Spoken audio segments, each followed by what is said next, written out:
سلامونه.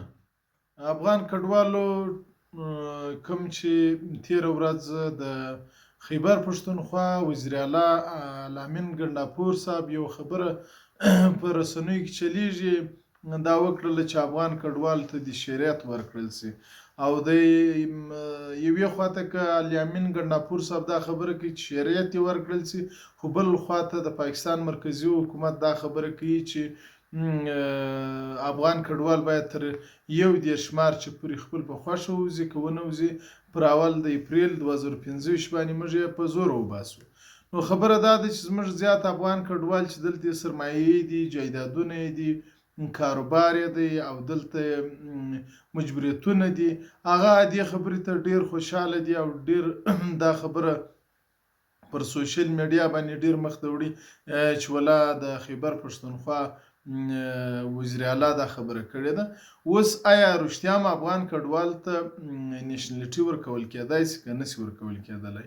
په عامه پښتو کې موږ تاسې یو کلیوالي متل لرو، وایي زه دې پر پیرۍ باندې بیریږم ته راته مریدان نیسې. تر اوسه پورې زموږ تاسې ته پاتې کېدو او تلو خبره روانه ده، نیشنلټي چیرې ده؟ او پاتې شو د پاکستان حکومت په اقوام متحده کې دغه اګریمنټ نه دی لاسلیک کړی چې د افغان کډوال ومني،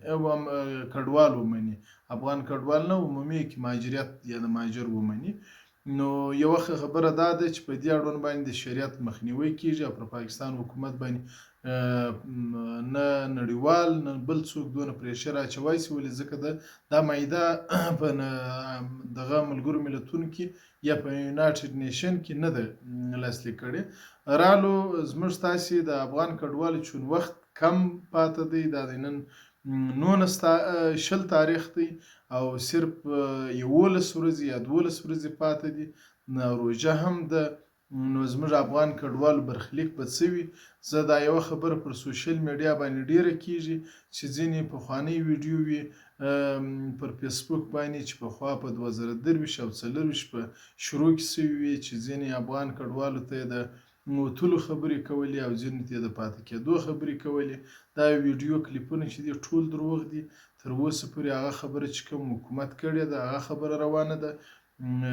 موږ افغان کډوال چې کوم په 400 صوبو کې یو، دغه یو کار د جیک د ادارې په ملګرتیا باندې مو کړی دی چې د عدالت د رایکوټو پورې تللي یو موږ افغان کډوالو، چې موږ ته د انصاف میلاو شي او دغه ټیم ضرب الاجل دی، پوه شولې موږ ته باید یو میکانیزم جوړ شي.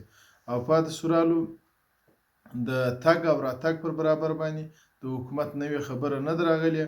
دغه چې لامین ګنډاپور صاحب کومه خبره کړې ده هغه نو د دوی چې کوم عمران خان د دوی د پارټي چیرمن و، هغه دا خبره وکړله، خو چې هغه وزیر اعظم هم و په هغه وخت کې، چې موږ افغان کډوالو ته چې کوم پیدایش په پاکستان کې شوی هغه ته به شناخت کارډونه ورکړو، خو هغه دا خبره په سر ته ونه رسوله. نو چې هغه ټیم 400 صوبې د او ټولو ګورمنټ د پی ټی آی یا د عمران خان د حکومت په لاس کې و. نو لامین ګنډاپور صاحب چې یوازې د یوې صوبې وزیر اعلی دی، نو هغه به څنګه دا خبره سر ته ورسېږي؟ خو د ده د همدردۍ څخه موږ مننه کوو. په کار هم دا و چې 40 کاله افغانان دلته اوسېدلي دي، دا نوي ځوانان 3 نسله دي، په کار دا و چې دوی ته نیشنلټي ورکړل شوی وای. خو کوم افغان کډوالو چې په غلا یا په پیسو په مد کې شناخت کارډونه ځان ته اخیستي دي، د هغو د بلا کېدو خبره ده، د شناخت کارډ د ورکول کېدو خبره هیڅ نشته او نه نوې خبره تر اوسه پورې شته. که نوې خبره و زموږ د یوټیوب چینل تاسې د ځانه سره دغه خوښ کړئ، نو په دې کې را سره ملګري شئ او انشاءالله پر وخت باندې به موږ تاسې ته چې کوم زموږ تاسې په اړوند باندې کومې خبرې کېدلې هغه به تاسې وګورئ. مننه.